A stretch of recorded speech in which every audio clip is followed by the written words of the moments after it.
Senhores passageiros, têm o cinto de segurança apertado? Estão prontos para a descolagem?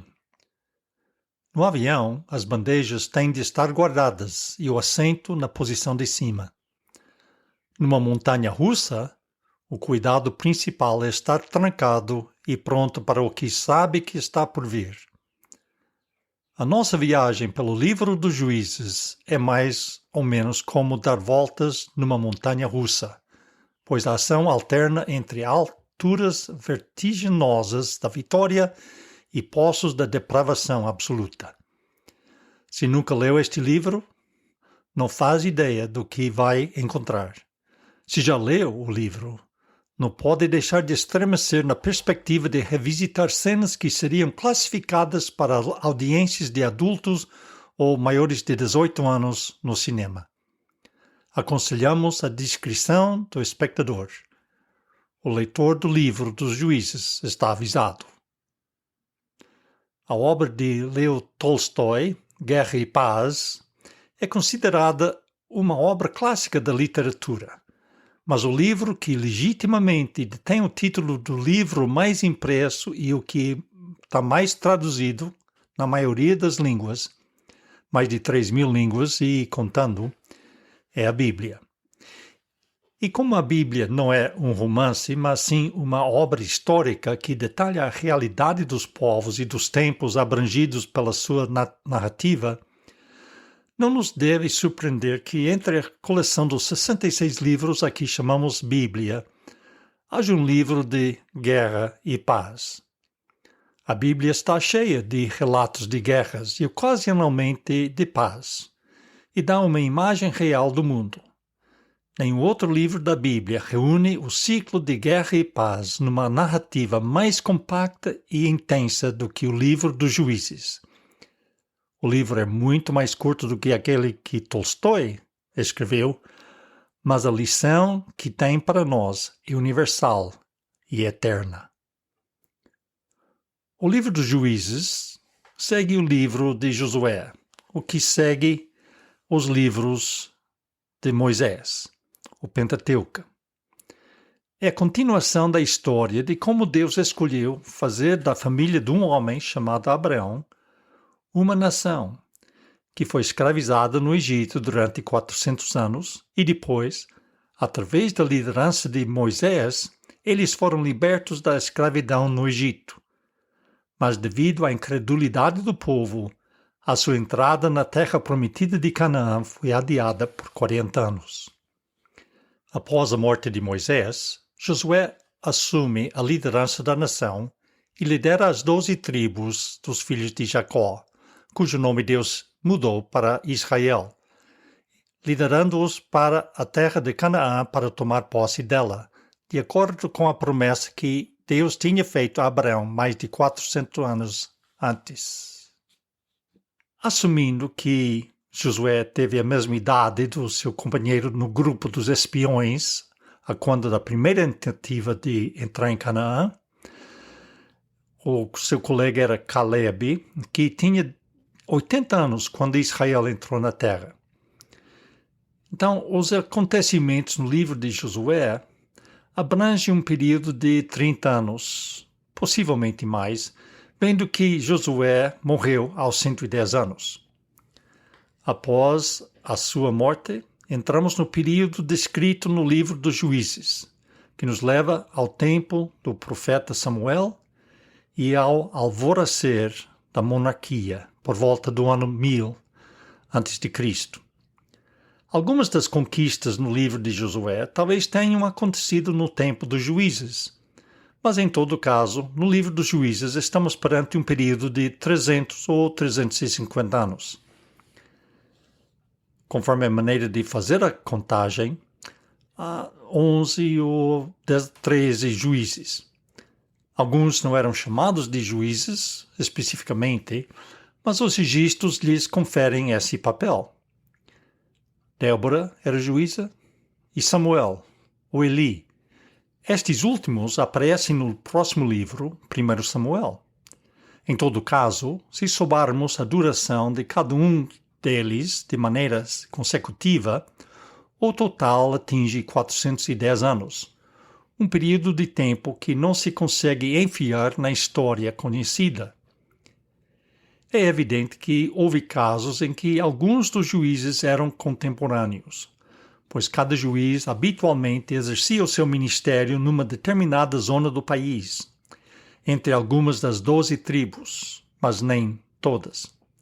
As atividades de Jefté estavam centradas em Gileade e Manassés, no lado oriental do rio Jordão. As batalhas de Sansão com os filisteus aconteceram na zona sudoeste de Israel, e Sansão e Jefté muito bem poderiam ter sido contemporâneos. Sansão é o último juiz mencionado, mas os estudiosos acreditam que Samuel nasceu antes de Sansão morrer. Mas não queremos ficar tão envolvidos em discutir datas que acabamos perdendo as lições óbvias que Deus quer que aprendamos com a experiência de Israel durante este tempo. Quais são estas lições?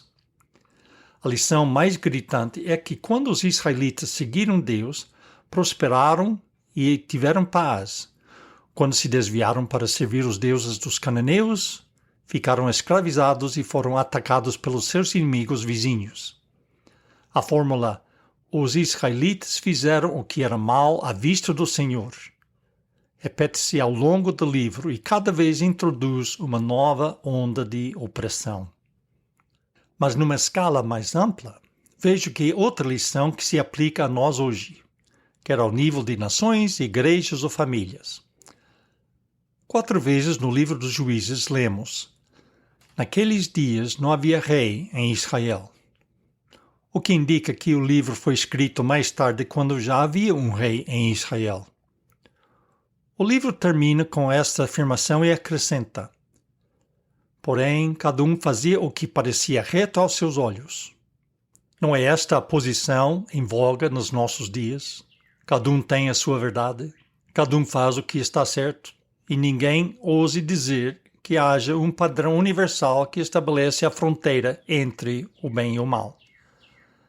Será que a frase "naqueles dias não havia rei em Israel" foi incluída como uma espécie de apologética para o estabelecimento de uma monarquia, preparando-nos para a próxima fase da história de Israel, que lemos em 1 Samuel? A intenção original de Deus era que Israel fosse guiado por ele como seu rei, e o profeta Samuel se opunha firmemente à ideia do povo escolher um rei. Mas o próprio Deus ordenou a Samuel a ungir os 2 primeiros reis de Israel, Saul e Davi, sublinhando uma lição que é reforçada ao longo da palavra de Deus. Vemos isto pela primeira vez em Números 27, versículos 12 a 22. Deus informa Moisés que ele teria o privilégio de olhar para a terra prometida, mas não entraria nela porque ele e o seu irmão Arão se tinham rebelado contra a palavra de Deus nas águas de Meribá. Moisés, voltando a manifestar o seu amor e preocupação pelo povo, apesar da desobediência repetida de Israel, apelou ao Senhor. Ó Senhor, Deus dos espíritos de toda a carne, põe um homem sobre esta congregação que saia diante deles e entre diante deles, e que os faça sair e que os faça entrar, para que a congregação do Senhor não seja como ovelhas que não têm pastor. Josué foi a resposta de Deus a esta oração. E é este o ponto que quero focar aqui. Este princípio ainda se mantém no Novo Testamento. O povo de Deus precisa de pastores. Em 2 ocasiões, a palavra diz que Jesus viu a multidão que veio a ele e viu as pessoas como ovelhas sem pastor. Mateus 9:36 diz: e vendo as multidões, teve grande compaixão delas, porque andavam cansados e desgarradas, como ovelhas que não têm pastor. Em Marcos 6:34, Jesus ia de barco para encontrar um lugar deserto para estar a sós com seus discípulos. Mas a multidão os viu e correu a pé das cidades e chegou primeiro do que eles e aproximavam-se dele. E Jesus, saindo, de uma grande multidão, porque eram como ovelhas que não têm pastor, e começou a ensinar-lhes muitas coisas. Foi nesta ocasião que ele multiplicou 5 pães e 2 peixes para os discípulos dar a 5.000 homens e a seus familiares. Depois, em Mateus 10, quando Jesus enviou os 12 discípulos para pregar, instruiu-os a não irem a nenhuma cidade samaritana, mas a irem para as ovelhas perdidas da casa de Israel. Mateus 10, versículo 6. Vamos voltar às palavras do profeta Ezequiel. Em Ezequiel 34, versos 1 a 6, Deus enviou uma repreensão mordaz contra os pastores de Israel e disse: Ai dos pastores que se apacentam a si mesmos. Não devem apacentar as ovelhas? E ele diz: Comeis a gordura, e vos vestis da lã. Matais o cevado, mas não apacentais as ovelhas. As fracas não fortalecestes, e a doente não curastes. A quebrada não ligastes, e a desgarrada não tornastes a trazer, e a perdida não buscastes. Mas dominais sobre elas com rigor e dureza. Assim se espalharam por não haver pastor, e tornaram-se pasto para todas as feras do campo, porquanto se espalharam. As minhas ovelhas andaram desgarradas por todos os montes, e por todo o alto outeiro. Sim, as minhas ovelhas andaram espalhadas por toda a face da terra, sem haver quem perguntasse por elas, nem quem as buscasse. Mas a passagem de Ezequiel continua, e o Senhor diz que Ele próprio procuraria as suas ovelhas e as traria de volta de todos os lugares onde foram espalhadas.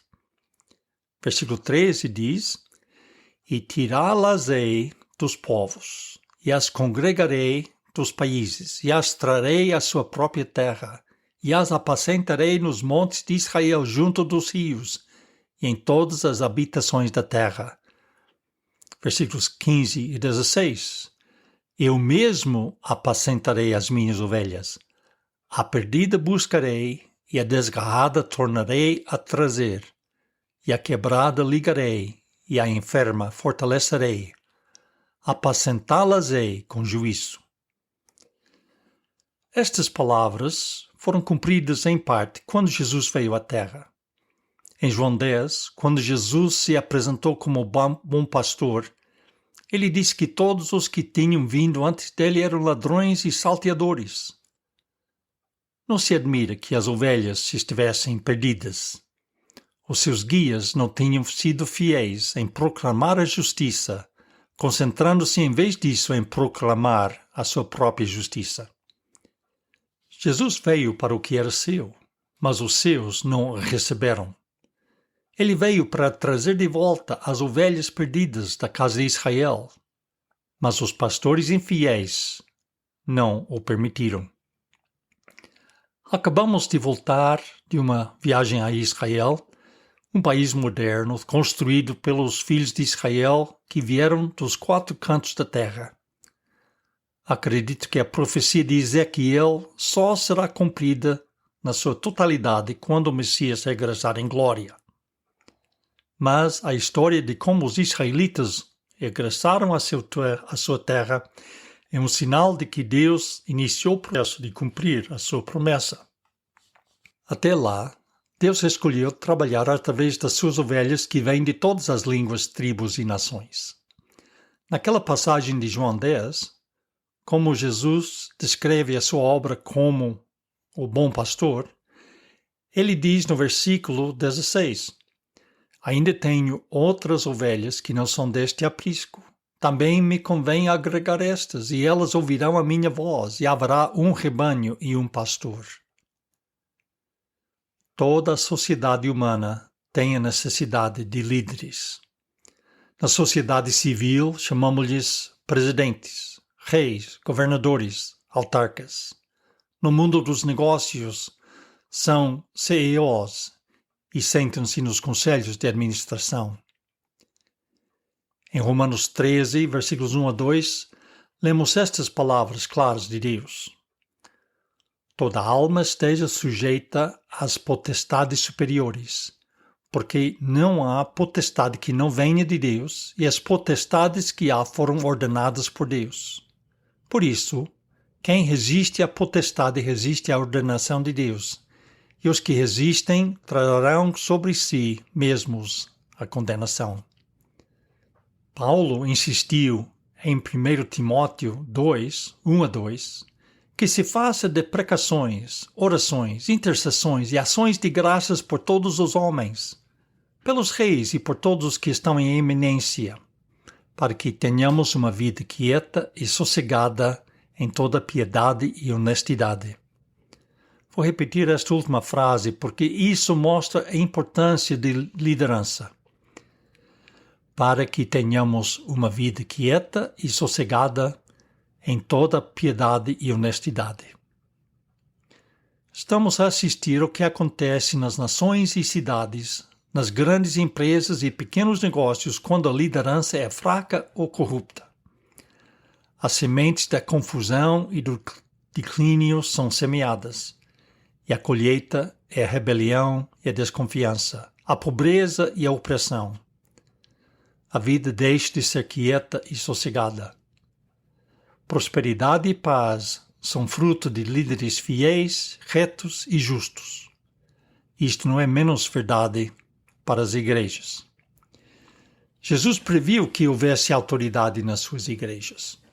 Efésios 4, versículo 11, diz: Ele mesmo deu alguns para apóstolos, e outros para profetas, e outros para evangelistas, e outros para pastores e doutores.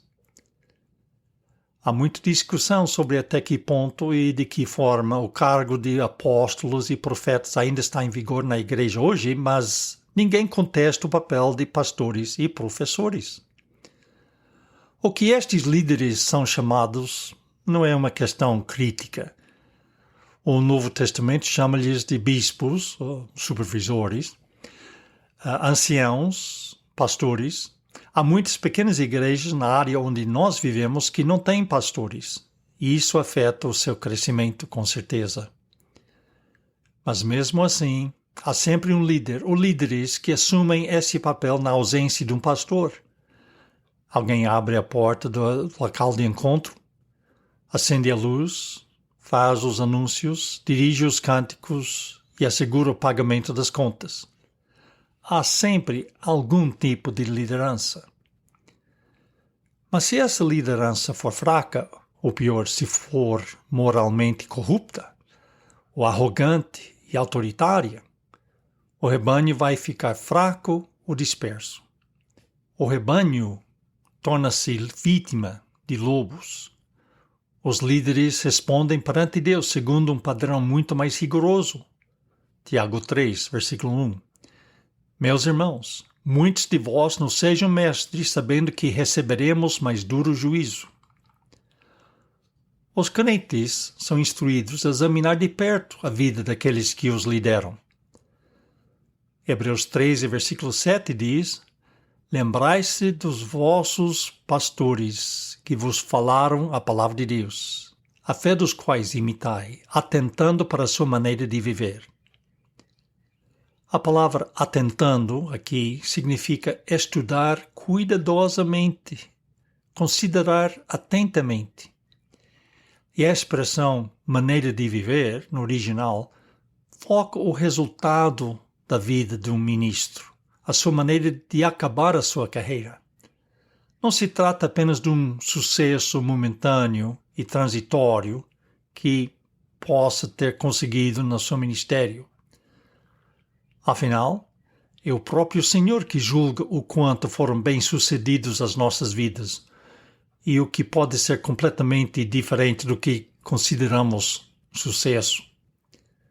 A questão que surge aqui é esta: foram eles fiéis ao Senhor ao longo das suas vidas? Imitai sua fé. Versículo 17 diz: Obedecei aos vossos pastores e sujeitai-vos a eles, porque velam por vossas almas, como aqueles que hão de dar conta delas, para o que o façam com alegria e não gemendo, pois isso não vos seria útil. Espera-se que os membros obedeçam aos seus líderes, assim como as esposas devem submeter-se aos seus maridos, um conceito muito contestado hoje em dia. Mas é preciso lembrar que sempre existe a obrigação da contrapartida. Maridos, amai vossas mulheres como também Cristo amou a igreja e a si mesmo se entregou por ela. Efésios 5:25. E para os líderes das igrejas, o apóstolo Pedro escreve estas palavras de aviso quanto às suas responsabilidades. Na primeira carta de Pedro, capítulo 5, versículos 1 a 4, ele diz: aos presbíteros, ou anciãos, que estão entre vós, admoesto eu: apacentai o rebanho de Deus que está entre vós, tendo cuidado dele não por força, mas voluntariamente, nem por torpe ganância, mas de ânimo pronto, não como tendo domínio sobre a herança de Deus, mas servindo de exemplo ao rebanho. E quando aparecer o sumo pastor, alcançareis a incorruptível coroa da vida.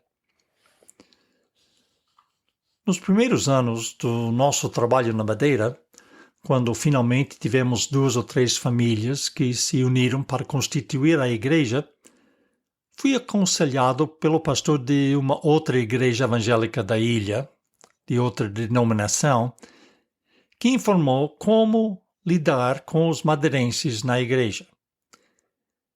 Ele era de Portugal continental e tinha sido recentemente enviado pela sua denominação para ser pastor da obra na ilha. A única maneira de pastorear madeirenses, disse ele, é com uma vara de ferro. Tenho certeza que esse versículo de 1 Pedro 5, versículo 3, não como tendo domínio sobre a herança de Deus, estava na Bíblia dele também, mas aparentemente foi uma passagem que preferiu ele pôr de lado, pelo menos na sua prática pastoral. Para terminar, vejo isto como o principal takeaway deste estudo do livro dos Juízes. O povo de Deus precisa de líderes que são fortes na fé, que não vacilam na sua lealdade ao sumo pastor e que estão dispostos a dar as suas vidas pelo rebanho que lhes foi confiado.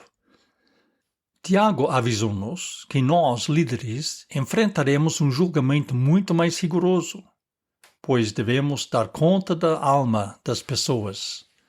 Mas como Paulo escreveu em 1 Timóteo 3:1, esta é uma palavra fiel. Se alguém deseja o episcopado, ou seja, ser um supervisor, bispo, pastor, excelente obra deseja. Há 62 anos que prego a palavra de Deus. 56 como ministro consagrado. E digo, é uma obra excelente. Ao longo da minha vida, envolvi-me em diversas profissões, incluindo servir como agente consular durante 12 anos na Ilha da Madeira, ao serviço do Departamento do Estado dos Estados Unidos, na secção consular. Mas nada se compara com o ensino da Palavra de Deus e procurar guiar o seu povo para pastos verdejantes e nos caminhos da justiça. Desde meus 13 anos de idade, isto tem sido e continua a ser a única ocupação que consome o meu ser até eu chegar até o fim do curso da minha vida. Saímos da Ilha da Madeira há 6 anos atrás, mas não saímos do campo missionário. É por isso que estou a preparar estes podcasts. Sou constrangido a fazê-lo.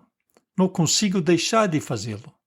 Se há uma ovelha perdida, algures, por aí, que volta a Deus através dessas lições, só posso dizer, só fiz o que Deus me chamou para fazer.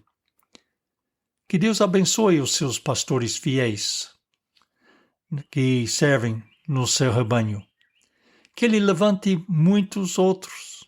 As ovelhas precisam do seu ministério, ainda mais em tempos de conflito e confusão. E caso alguém não tenha reparado, Precisamos de líderes fiéis, honestos e capazes em todos os níveis da nossa sociedade. Quando os que estão no poder não são fiéis ao cargo que Deus lhes confiou nos governos, os cidadãos pelos quais são responsáveis serão como ovelhas sem pastor, e nas palavras de Ezequiel, tornar-se-ão alimento para as feras do campo. Pense nos líderes da sua cidade, região ou país. Que juízo faz das suas qualidades de liderança? Depois, ore. Peça por quem está em posição de autoridade. Ore pelo povo em geral. Ore especialmente pelo povo de Deus. Os animais selvagens estão à espreita e o rebanho do Senhor está em perigo. O livro dos Juízes retrata claramente o que acontece numa sociedade que não tem rei nem lei, como a sociedade em que vivemos atualmente. E vemos o retrato dos resultados todos os dias nos noticiários. No próximo episódio deste estudo, no livro dos Juízes, intitulado Rei por um Dia, vamos analisar o contexto cultural político em que a ocupação da Terra Prometida se desenvolveu, que isso vai nos ajudar a compreender melhor a história das experiências de Israel nos tempos dos Juízes. Até a próxima.